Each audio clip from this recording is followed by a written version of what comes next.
and welcome to the very first episode of Podcast 13. I'm Vanessa Kelly. And I'm Ian Garrett. We're your hosts and the co-directors of Venue 13 Fringe Limited, which focuses on bringing you amazing shows at the heart of the Edinburgh Festival Fringe. That's right. Ian, Venue 13 has just wrapped a spectacular August of programming at the Edinburgh Fringe. Venue 13 became a thriving community hub. Its program included workshops, tastings, Pilates classes, and Market 13, which was a collaboration with Edinburgh's top vegan businesses. This made Venue 13 the first fully vegan fringe venue, earning praise from Veganuary, from local influencers, and delighted audiences.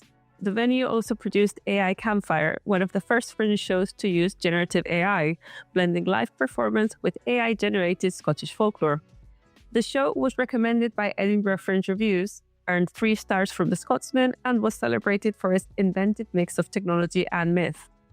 Now, as part of the Climate Change Theatre Action 2025, the venue presented different climate plays every day from this year's anthology, and now completing the full set of 50 with the last plays released in today's episode.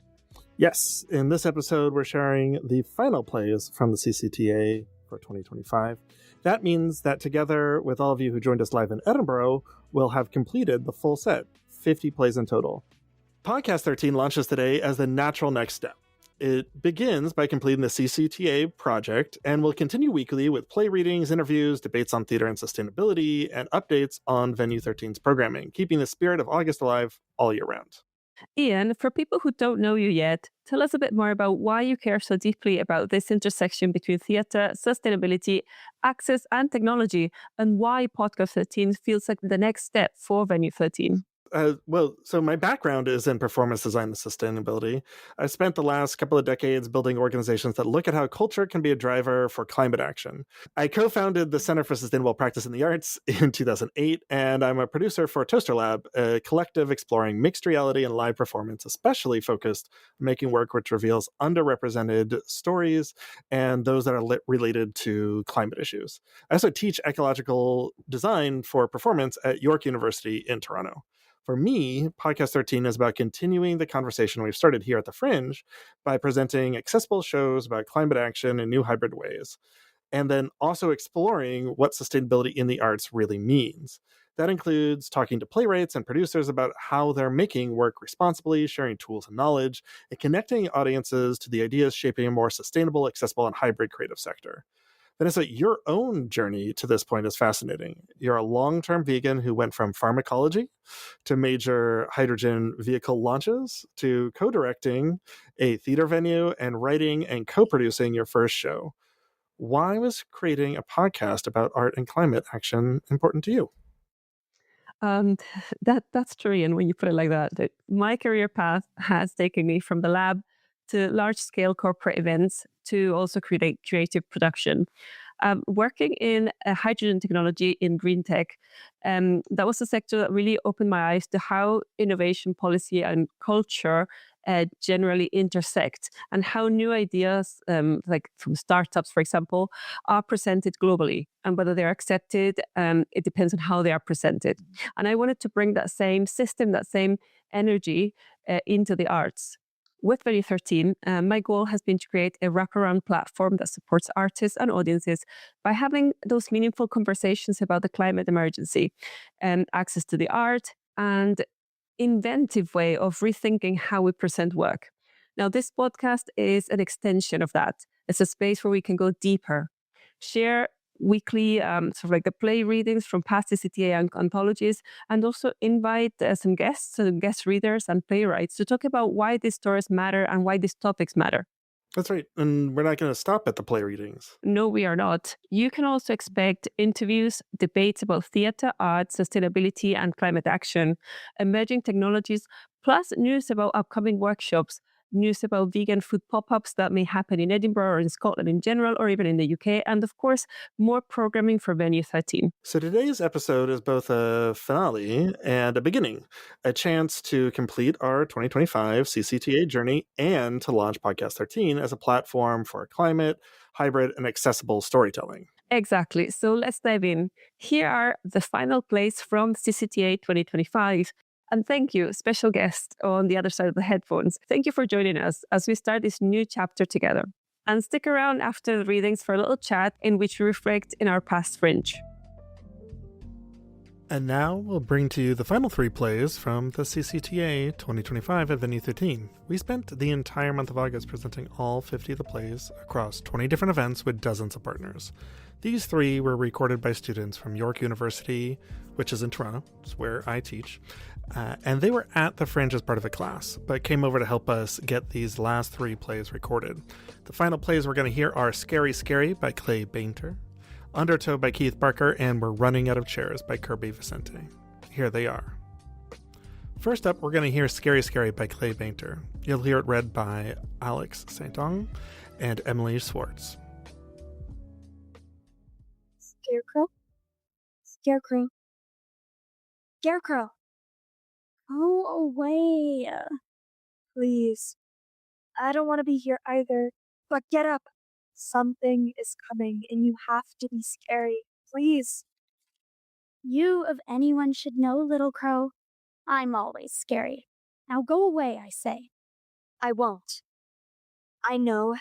You're the scariest I know. But I need you to be scary. Scary. I'm tired, Crow. Leave me alone. No. I can't leave. Not until you get up. Not need. There's a monster. The birds are all gone. Come back in the spring. You don't understand. The birds are all gone. I said that. I have always scared them away. Not this time. They're gone.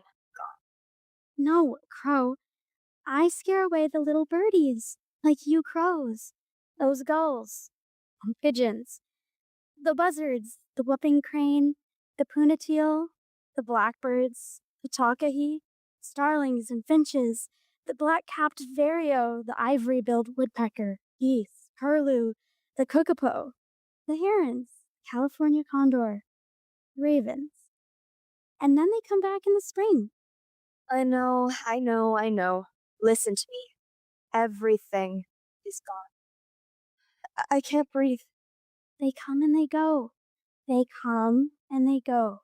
That's the game we play. Those are the seasons. It has devoured the seasons. I can't breathe. What has devoured? What are you talking about? Slow, Crow. Slow down. The seasons. One by one. Winter? Bit with its front teeth through cobalt ice. It'll return. Summer will shine again and you will see. Still steaming. It swallowed it up. You're just confused. Everything returns. See, neither season can exist without spring and fall to usher them in. Scooped up the pip of spring and the rot of autumn and greedily gobbled them up. It can't be. Nothing can do that.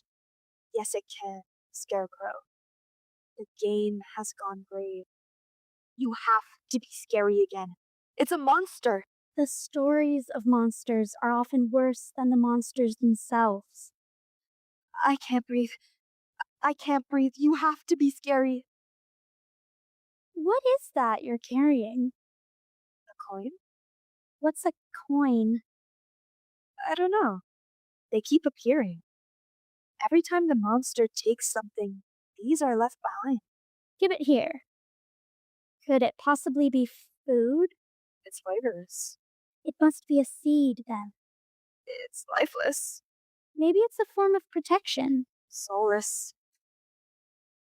You say this monster leaves these in its wake? Everywhere.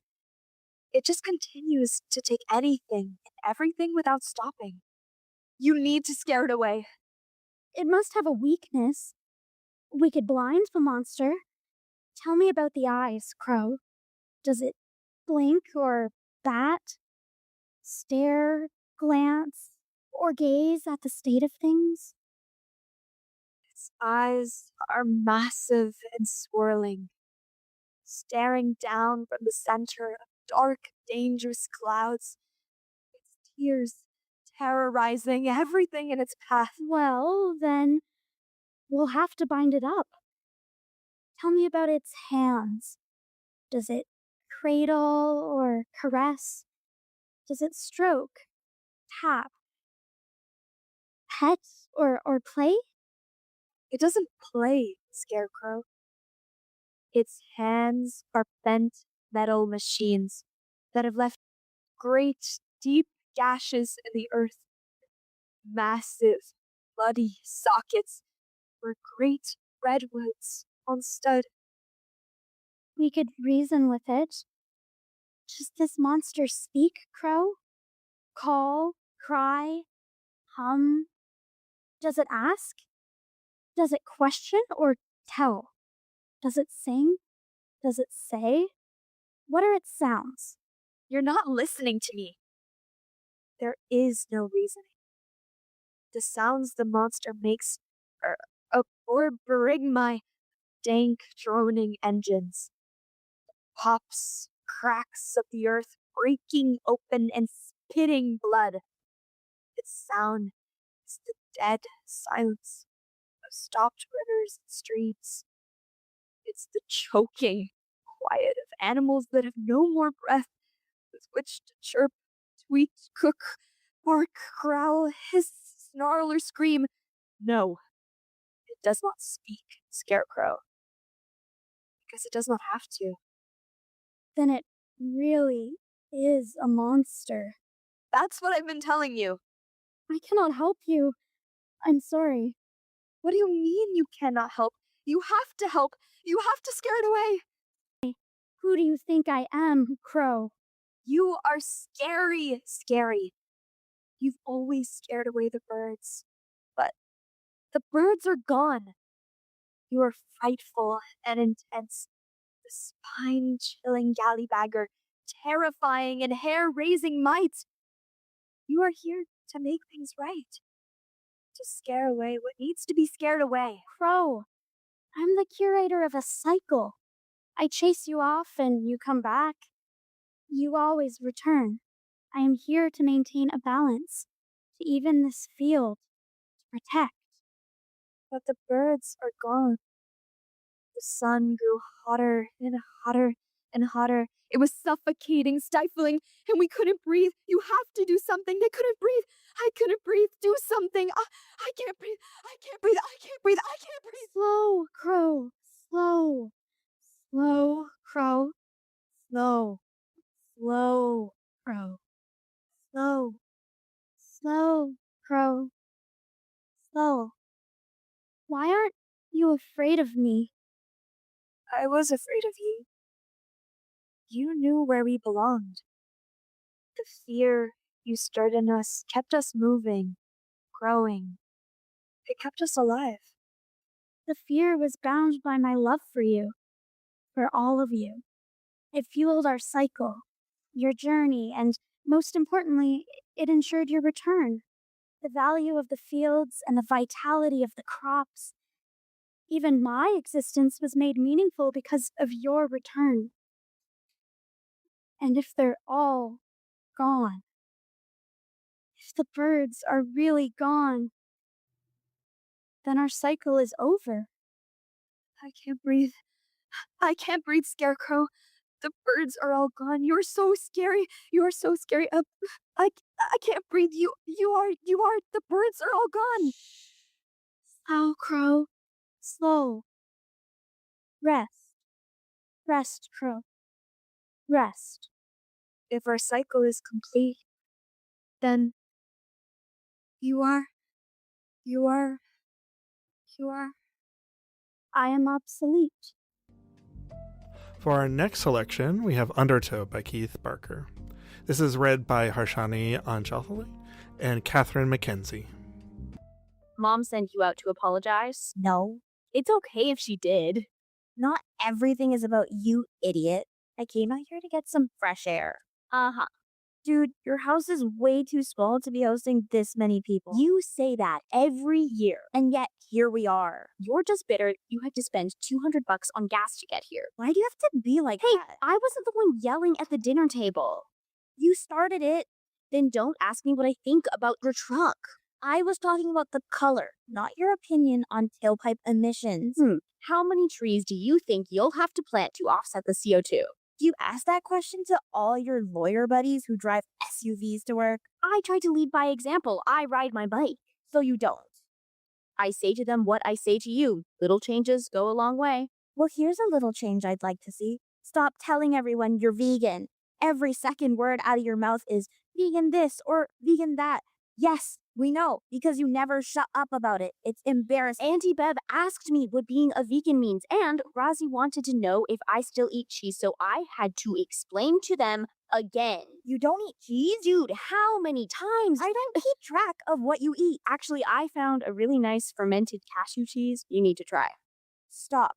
Those words don't make any sense to me. Plant-based alternatives are the way of the future. Yeah, a sad future. Hey, I love a good cheese, but I hate factory farming and the impact it has on the environment, so I gave it up. You fly for work. Isn't that bad for the planet? I choose my airlines carefully, and I fly far less than I ever did. Wow, you have an answer for everything. Dude, I think about these things all the time. There's not a day that goes by that... Stop talking. Please, I came out here to get away from people. Okay, I'm just going to say one more thing, and then I'll drop it. There are 7 billion people on this planet, and if everyone looked at their choices, considered their footprint, and understand that small actions make a difference... Why can't you just be normal? How is talking about the environment not normal? I have neither the time nor the crayons to explain it to you. You have a 1-year-old and another baby on the way. So? You know what? Forget it. No, I'd like you to finish. You're getting mad. It's too late for that. Spit it out. Here's what I don't understand. Even if you don't believe in climate change or you think it's a hoax, why not do the little things scientists are asking us to do in case you're wrong? What if they're wrong? Not the point. Small actions will make the world a better place regardless. Don't you want to make better choices for your kids? You don't know the first thing about my choice. You refuse to own a recycling bin. Not true. You don't have one in your house. It's more complicated than that. What about that composter I bought you a year ago? It's still sitting in your garage. Well, yeah, but You roll your eyes at the mention of renewable energy. because it pisses me off. And you talk about being a meat eater like it's a badge of honor with your guns and your hunting right. No. And when the world is shifting to electric vehicles, you go out and buy the biggest truck you can find. I need it. The only reason you ride your bike to the office is because it's 20 minutes from your condo. I need my truck on job sites because I keep all of my tools in it. I may not be perfect, but at least I don't go around lecturing people about things I don't understand. No, you just scream terrible things at them at the dinner table in front of their family. You're right. I shouldn't have yelled at you like that. And I shouldn't have made fun of you for your truck. I like the Grape. It's a good choice. Thanks. It's electric. What? Why didn't you... Because I'm exhausted. The baby isn't sleeping, so we're not sleeping. I was excited to show it to you, but then you started lecturing me, and it pisses me off. You're so stubborn. Okay there, judgy pants. I wasn't judging you. And just so you know, I'm proud to be a hunter because I like to know where my meat comes from. I don't want to buy something on white styrofoam full of hormones that's been fed GMO corn its whole life. What about tofu? Hey, if it was in the forest and I could shoot it, then sure. But again, you're buying something factory farm made with potential GMO soy and who knows what else. Fair? And the reason I don't own a recycling bin is because the town won't extend curbside pickups outside of city limits. And the only recycling depot is over 45 minutes away. Maybe I can help? What, on your bike? Whoa. And yes, it's true, I haven't set up the composter yet, but that's because when the baby arrived, our lives descended into chaos. Right. And the only reason I roll my eyes at renewable energy is because it's way too expensive. I wanted to get solar panels for the shop, but I can't afford it. I'm sorry. I was judging you on things I didn't know about. You were. But I was too. I'm the worst. Listen, I'm only gonna say this once. You repeat this and I will murder you in your sleep. I read the articles you sent. I looked at the websites you told me to look at, and I even listened to the stupid podcasts you sent me. The stuff can be annoying. Like, really annoying. But I kinda like it too. You do? I just wish you'd acknowledge that these things are more complicated than black and white sometimes. I know. I will. I promise. Okay, You're really going to like that cashew cheese. red Tupperware. You tried it? It is good. Told ya. Yeah, of course you did. Let's get back in there. I gotta tell Mom I fixed this. I knew she sent you out here. And closing out the CCTA 2025 at Venue 13, we go to We're Running Out of Chairs by Kirby Vicente. This is read by Y. Liu. One of the healthiest and most sustainable ways to help save the environment is to walk. Walking produces less noise, pollution, and emissions that can be harmful for the environment. Yada yada, you can Google the results of walking. So let's play a game of musical chairs. This way, we are strengthening our limbs and relying less on harmful emissions, minimizing our carbon footprints by adding more environment-friendly footprints. Even if the world is burning, we are helping it by burning calories. But if the roads aren't made for walking, shouldn't we commute more? Maybe ride a bike? I don't know. In our place, bikers often get endangered by angry mobs of car drivers.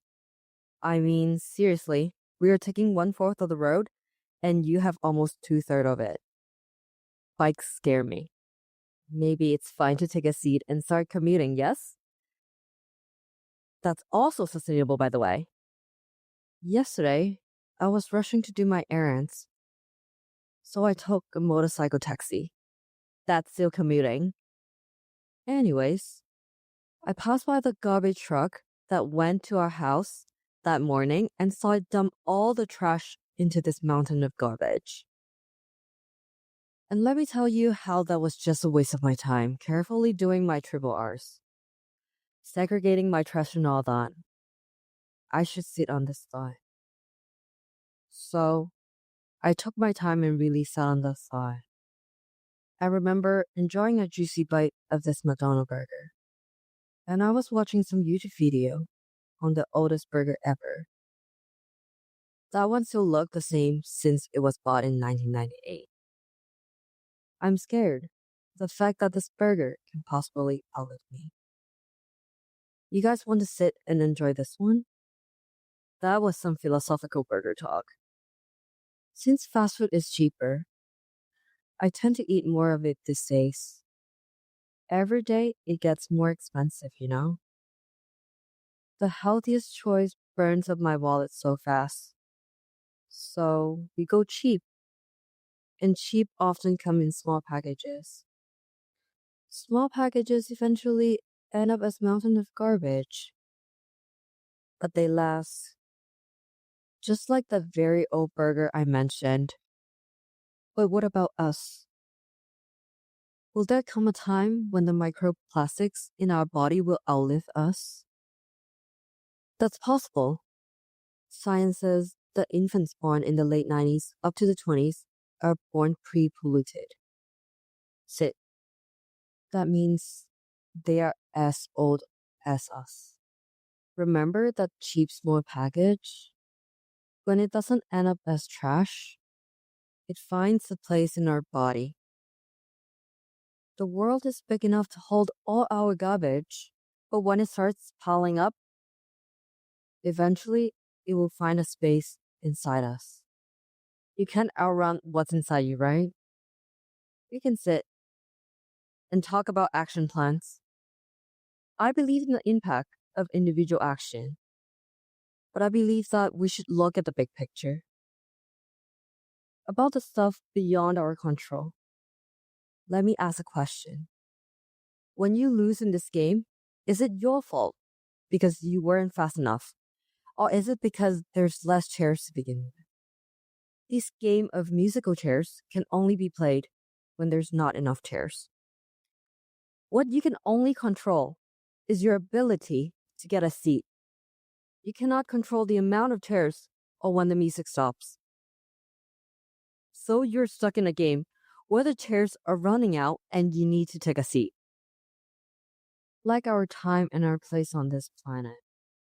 The chairs are running out. It's only a matter of time until one chair left. But how did the chair come to life? Obviously, there's a chair factory in charge of producing it. That means that by logic, there's still a lot of chairs. So, are we really running out of chairs? This is a story made up by Chair Factory so that we can keep playing their game. It's our fault that the chairs are running out because we're not taking action. But they have control over the chairs. The game won't work if everyone has their chairs. That's exactly what they fear. Survival isn't supposed to be a game. Everyone deserves to have a place on this planet. Individual action can only do so much. As long as the Chair Factory continues to play the game of musical chairs, we'll eventually run out of it. But it's not too late. The music will continue to play. The world moves on again. And we can create a world where there's chairs for everyone to sit in. A world where everyone wins. Okay. Well, that's a relief. We set out to get all of the CCTA plans read at Venue 13 this year, and we did it now. When we started with the relaunch of Venue 13, I had thought that using the CCTA plays and bringing on partners would be an easy way to bring in the first year of programming.